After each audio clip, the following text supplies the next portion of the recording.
sir, automatic naka-on. Ay, sorry. Signal, passing. Signal light sir sa kanan. Then sa likod po, light. Signal light natin sa kaliwa. Sa likod po. Then brake lights. Pusing. So instant automatic out of engine. So baka maano yung makina nito sir pag binaba mo yung side stand, automatic mag-off yung engine. So hindi rin ito mag-i-start pag nakababa yung side stand. Yung nakasaddle po pa.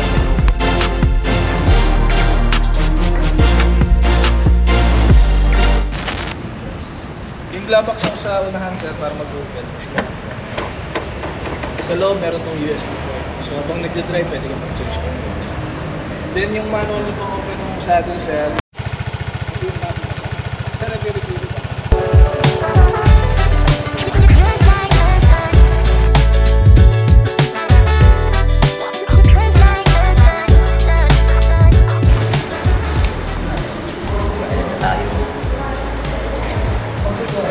Makabutusan lang tayo. Sabi kasi, punta lang tayo dito. Tapos kunin natin yung motor pero kailangan dumaan ng cashier.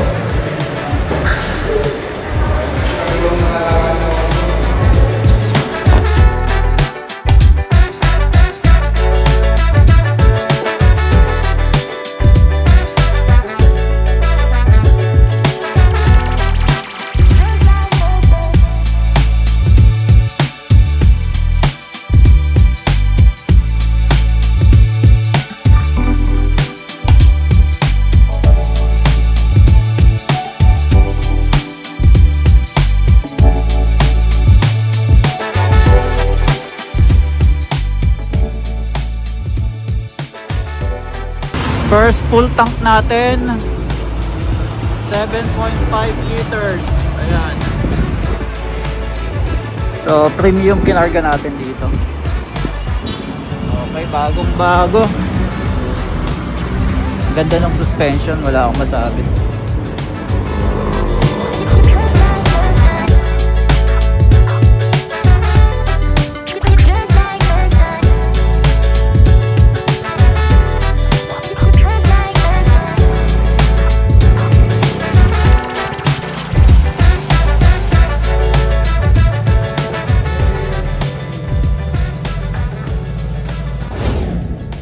At ito na nga guys, nauwi na natin yung ating Piaggio Vespa Primavera S 150cc. At ang kulay niya ay beige. Meron siya ditong kulay blue. Ayan, oh. And then LED lahat ng kanyang ilaw, pati yung kanyang headlight. Bilog nga pala yung ilaw niya guys. So high beam at low beam andyan. And then signal light, buhayin natin mamaya lahat yan. So maganda nito yung suspension niya sa harap ay single lang ano. So expose yung mga bolt. Ito tingnan nyo. So napakadaling magpalit ng gulong. Pag naplatang ka, madali siyang tanggalin. And then disc brake na rin pala siya guys. At with ABS, tubeless din siya. And then ang lapad ng gulong ay 110 70 12. Medyo maliit lang yung kanyang rim tsaka gulong ano, dahil 12 inches lang yung kanyang mags. And then sa likod ganun din. Pero bago tayo pumunta doon, tingnan muna natin yung kanyang handlebar. So naka chrome dito sa gilid.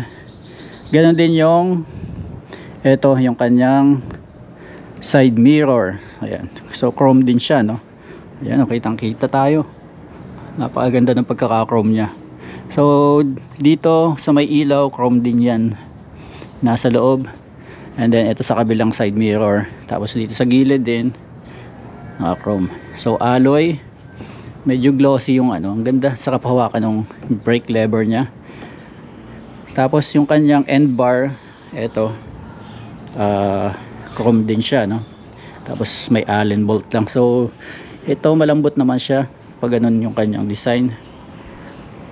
Tapos may pangalang Vespa din dito. Ayan, oh. Vespa. Tapos meron din siyang kill switch. Ito.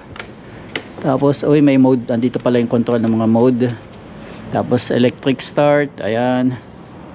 And then, sa kaliwa, ayan, sakyan natin yung motor. Yun. So, high beam, low beam. At saka, meron siyang pass switch. Oo. So, yung pass switch na pa ganun, oh. Ayun, oh. And then, signal, left and right. Busina. And then yung kanyang hanggang 140 kilometer ayan, kung nakikita nyo may best pang logo dun. And then yun, buhayin natin para makita yung meter panel nya. Yun. So ito yung kanyang fuel gauge, tapos yung time clock nasa taas, and then temperature nasa kanan. Trip A, naka 9.1 kilometers na tayo simula. Kunin lang natin to nung kinuha natin sa showroom. Tapos yung trip meter nya. And then ABS umiilaw kasi patay yung engine natin ngayon. Tsaka yung check engine. Tapos yung oil andun din. And then what else? So yun, digital siya dito sa baba. Tapos syempre mas maganda pa rin yung may analog pa rin, yung gumaganon ganon. Yung may needle. Tapos yun, color beige na lahat dito. So ang ganda ng side mirror nya guys. Gustong gusto ko, may nakasulat na objects in mirror are closer than they appear. So sa baba, ayan, the usual, mayroong mga stripe na rubber matting doon. Actually hindi siya rubber matting, para lang siguro, actually makapit siya sa sapatos. Ayan, makapit, kumakapit. And then ayun, plastic na lang yun And then dalawa nga pala yung susi nya guys. Patayin muna natin.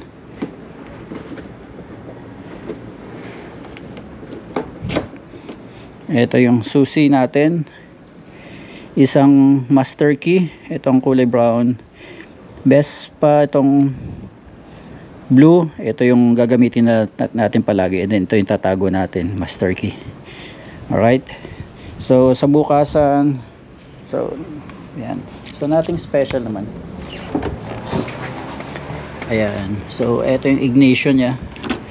So close, lock, and then ito yung bukasan ng upuan. Buksan natin. Pero dapat naka on muna siya. Ayun.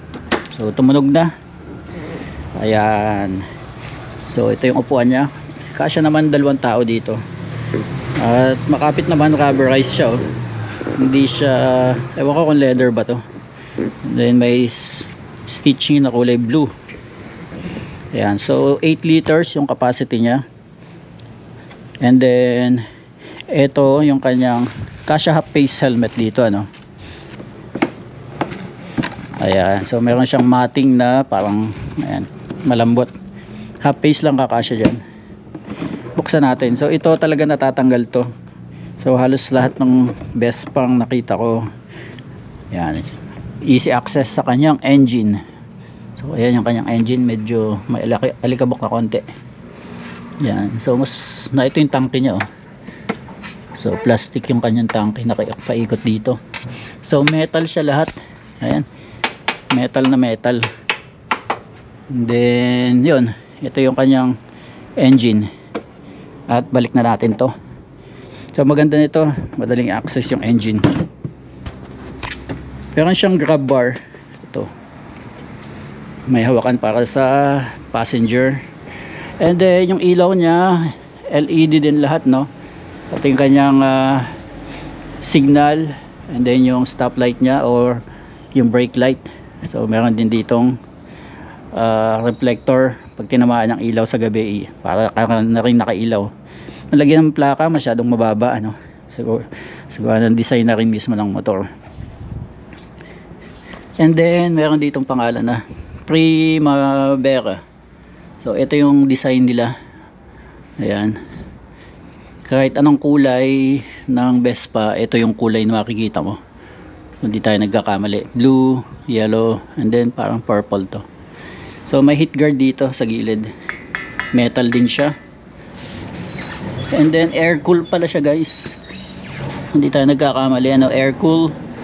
So 150cc to. Ito yung sa engine oil. Ito yung kanyang headers, so yung sa tambutso niya, no? Yan. Yung lapad ng gulong 120, 70, 12. Yun yung nasa likuran. Alright. And then sa kabilang side, iano natin muna, center stand natin.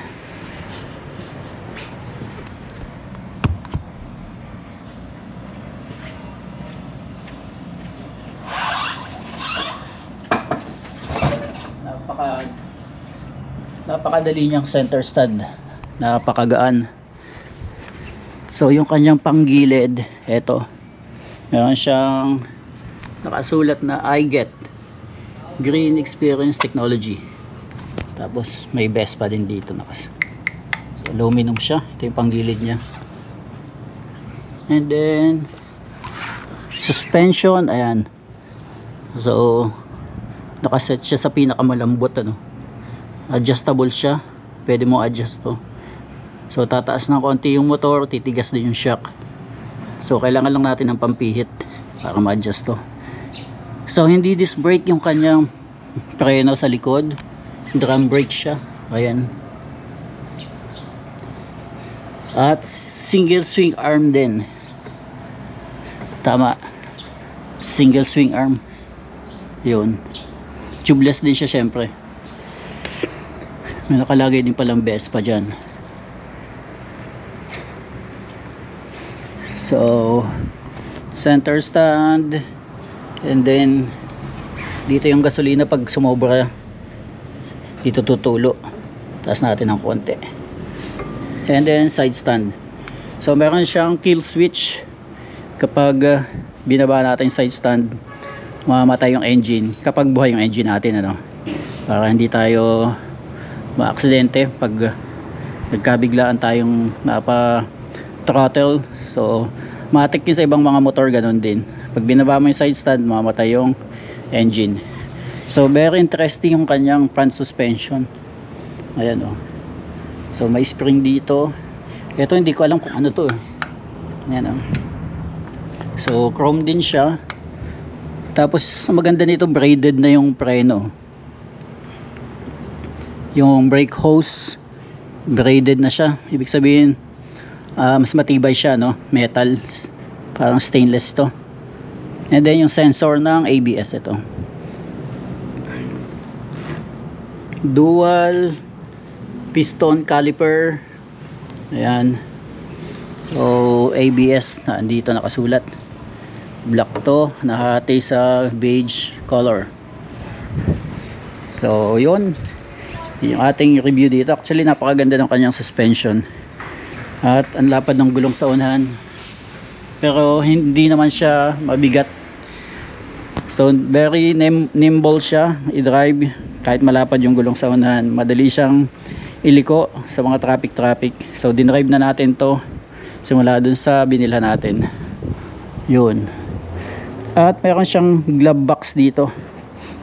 At meron lalagyan dito ng helmet. Ayan, oh. So na-extend siya, ayan. Lalagyan ng helmet. And then meron siyang emblem ditong S150. So may mga plastic cover pa siya. Huwag na muna natin tanggalin hanggat wala pa yung ORCR nya. So ito pala guys, rubber din pala siya. Sabi ko kanina plastic pero rubber siya. At meron pa ditong bukasan, access panel, ano, pero meron siyang Allen, kailangan buksan dun. Ayan. So pupush lang natin to, pero dapat nandun siya sa on. Ayun, ayan, nasa on siya, pero yung patay yung engine, naka on lang yung power nya. At ito may maliit glove box lang talaga siya. So meron ditong rubber na may cover, siguro pwede itong para sa mga accessories, ano. Ito wala na to, may cover na siya. Ayan. And then meron din nga pala siyang USB charging port. So yung malaki pa, no, malaki pa yung kanyang USB. And then ito Ito pala yung kapag nalobat tayo, pwede natin tong buksan yung upuan. So pinupush lang to para mabuksan natin yung upuan kahit hindi na tong button na to. So yun, kailangan nyo ng USB. Ito, hindi ko alam kung anong tawag dito, pero hindi siya USB-C kasi maliit na yon. USB-A ba to? So lagyan nyo na lang ng adapter. Alright, so medyo napapagod pa tayo, galing tayo sa biyahe, kinuha natin to, medyo hinihingal pa tayo. So yun, ito yung kabuuan, kuna natin. So hindi siya maitatanggi na best pa talaga. Sa itsura pa lang, sa liit ng gulong, yung looks nya, timeless classic tapos malapad yung kanyang pairings. Ito, yan, timeless classic.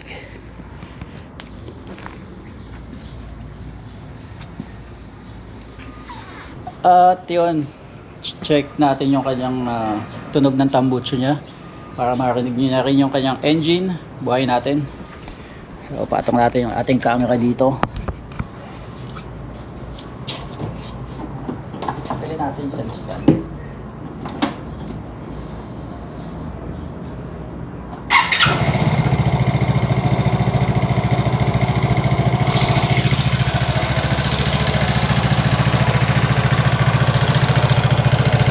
Medyo madumi lang kasi galing kasa.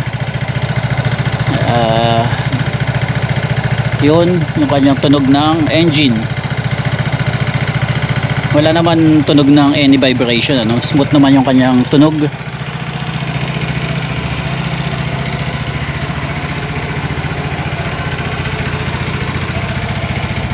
So throttle natin ng konti.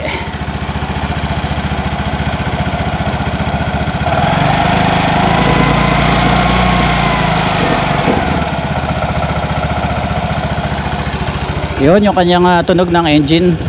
Huwag na nating habaan yung throttle kasi may ABS, baka ma-detect. Pero alam ko sa unahan lang yung ABS nya So check nga natin. So wala naman ako nakikitang sensor dito. So baka single channel lang siya. So merong palong dito Ayan. Ayan yung kanyang ilaw pag nasa front tayo. And then signal, ayun yung busina nya. Yan, signal left and right. And then yung headlight nya, ayan, kung nakikita nyo, nagpa-flash. High beam, ayan yung high beam nya, low beam, and then passing. So that's all guys. Break in natin to dito lang muna kasi wala pa tayong papel, kakukuha lang natin. And yon, thank you for watching. Vespa, feeling ko mayaman na tayo dahil may Vespa tayo. So hindi sa akin to, pinabili lang sa akin to ng aking brother. Ayan.